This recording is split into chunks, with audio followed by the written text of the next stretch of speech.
Previously in the cars, Mr. Dakar took charge as the cars took to the dunes, but he knows his rivals will not let up. 28 seconds is nothing. The four favourites are all at the front. The Science Challenge took off on day 2 as El Matador surprised even himself, but he knows the upcoming conditions will be against him. 28 seconds is nothing, but the strategy this week is patience. 3 punctures, 2 at exactly the same time. Luck is not on the side of Alatia, but skill is, and the mini driver is still in the hunt. We lose 5 minutes, you know, it's nothing. Big names are dropping by the wayside, and Carlos Souza is starting to lose it. The Dakar is a roller coaster ride. The winner of stage 1, Carlos Souza, broke his turbo the following day and had to do the entire stage towed behind his assistance truck.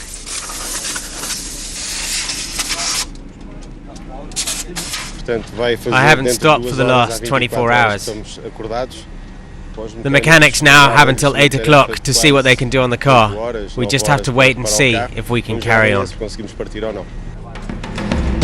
The verdict this morning: race over for Carlos Souza. No changes for the cars on today's stage. They will do the full 245 kilometers of the special.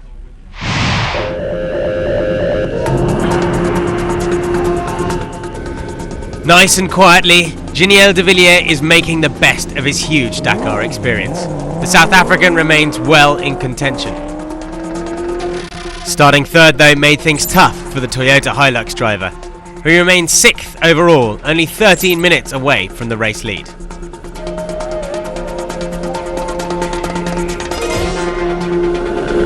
While his teammate Carlos Souza was forced to quit, Christian Leviel carries all the hopes of the Haval team. He had to settle for 15th spot today. In command of the Dakar after 2 days, Stefan Peter-Hansel was to live a bad day. A very bad day.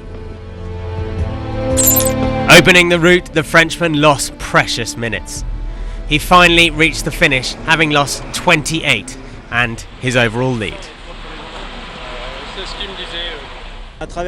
We went through an off-piste portion in the middle of bushes as we left it, and we had 3 out of the 4 tyres punctured.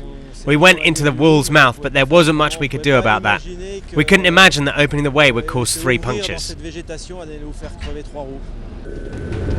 Only 28 seconds away from race leadership, Carlos Sainz knew he'll have a lot of opportunities to make a difference. At first, he enjoyed a spectacular battle against his arch-rival, Peter-Hansel.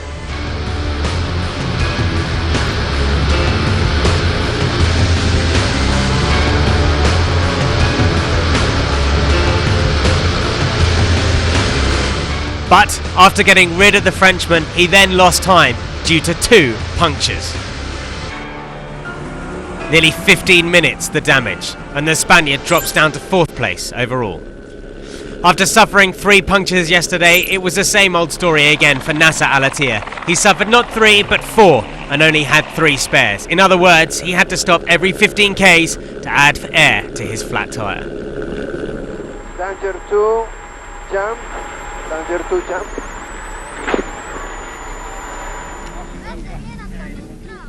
A star back home on the South African off-road scene, Leroy Poulter is learning the Dakar very quickly indeed. He captured an impressive 3rd spot today.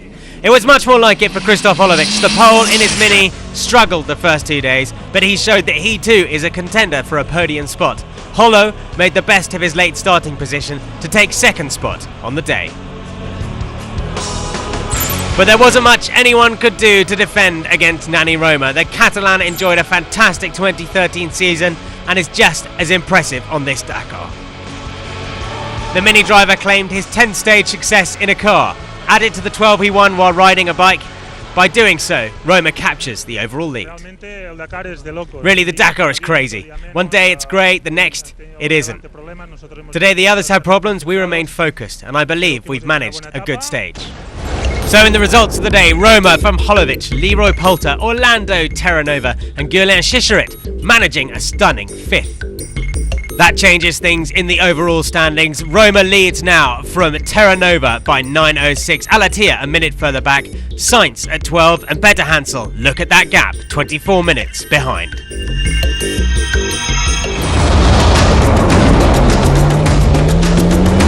Coming next, Mardayev goes from hero to zero in the Kamaz as the truck race gets turned on its head.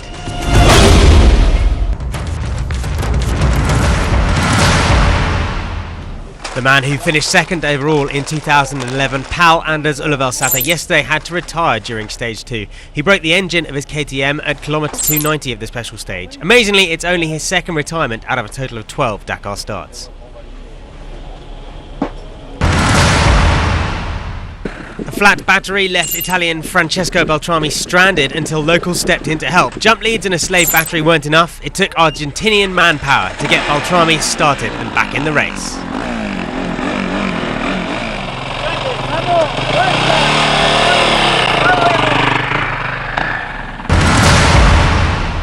No, it was a nice stage, really a different kind of track. At the beginning it was fast, technique on dunes at the end. The Argentine Minister for Tourism, Enrique Mayor, was accompanied by the governor of the province of Mendoza, Francisco Perez, as they visited the bivouac and took a few moments to congratulate and catch up with the Day 2 winner, Stefan Petterhansen.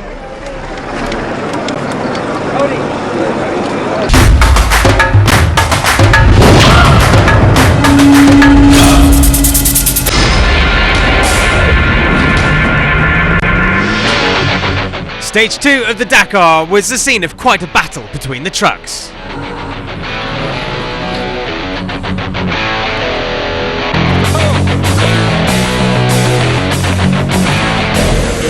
The overall leader after dominating stage 1, Airat Mardayev, had all the pressure on his shoulders, especially with Gerard de Roy chasing.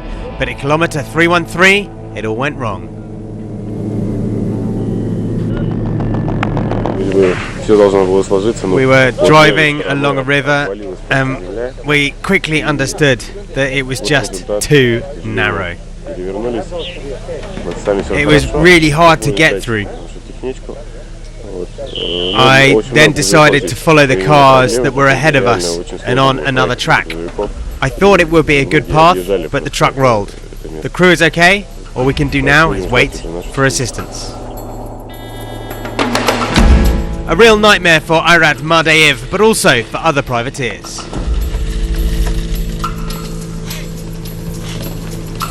Oh, we're supposed to go through there? Yes, and then follow this, the Rio, and then you're there.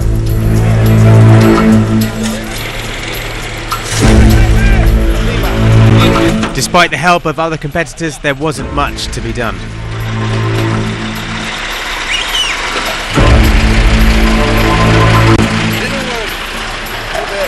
Bonne chance, monsieur, bon courage.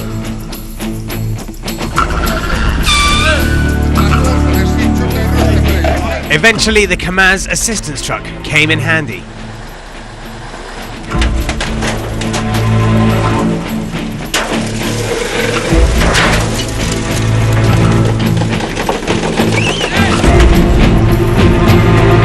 It was a night to be forgotten for Mardayev. His Dakar is over.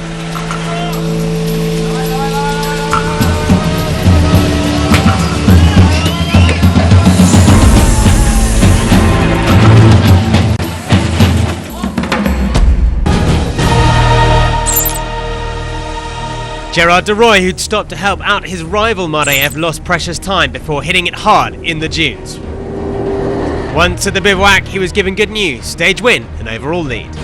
We helped Mardayev, and we had some problems getting out where Mardayev was. In total 23 minutes, and the organization decided to give us all the time back, so I'm first. Ales Lopez Day was also a tough one. His long-nosed Tatra was seriously damaged, and he had to drive most of the stage without his windscreen. At the end of the day, he lost 45 minutes. Not the best day either for title holder Eduard Nikolaev. His time deficit, 24 minutes. But the young Russian knows just too well that nothing is lost. In his Tatra, Martin Kolomi enjoyed a far better day after losing precious time on day 1. He got a good 5th position. Experienced Hans Stacey is also in contention for the truck title. Winner of the last Dakar on African soil, the Dutchman is 4th overall. It's been a fine start to the Dakar for the Wecker Man factory team. Marcel van Vliet, captured another third spot of the special and captured second spot in the overall. While many were expecting Nikolaev or Mardeyev to shine, Anton Shibalov looks to be the rising star on the Kamaz clan. The Russian finished second on the stage and is the best placed of the Blue Army in third position overall.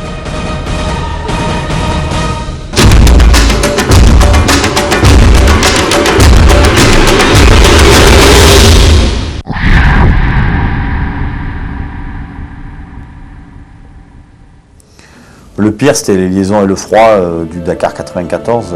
L'idée d'aller à Paris, Dakar et remonter à Paris avait obligé à faire des liaisons très très longues. Et j'ai des souvenirs d'avoir eu froid, mais incroyable, avec tous les pilotes, on s'arrêtait tout le temps pour se réchauffer. Et je leur en ai énormément voulu cette année-là de nous faire traverser toute l'Europe avec le froid qu'il faisait.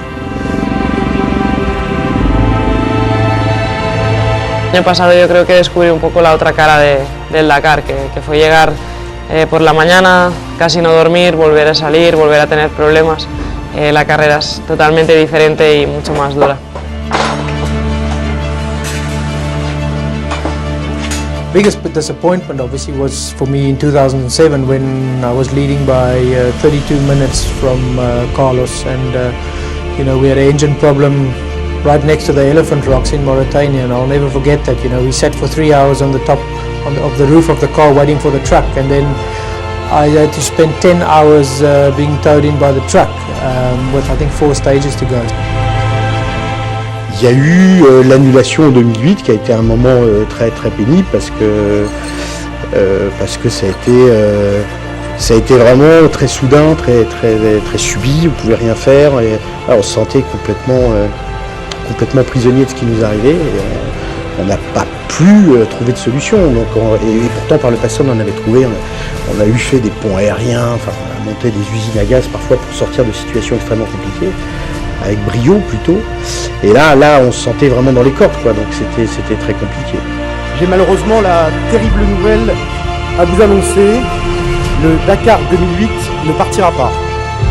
Sans hésiter, la disparition de Fabrizio Meoni, on partait de Dakar, j'étais en tête du rallye, et Fabrizio tombe à kilomètre 312 de la spéciale qui allait à Kifa, et donc il était jeune, c'est une disparition qui a laissé aussi beaucoup de traces, et on peut adorer ce sport et cette compétition, et malheureusement elle peut être vraiment très très dure à vivre de temps en temps.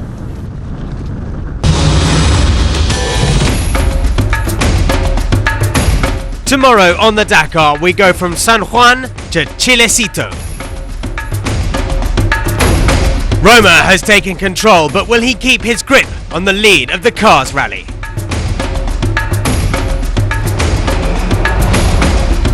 And the legends of the Dakar are under threat in the bikes, but will Coma and Desprez rise to the challenge of Bereda as the marathon stage continues? All this and more tomorrow on the 26 Minutes Dakar.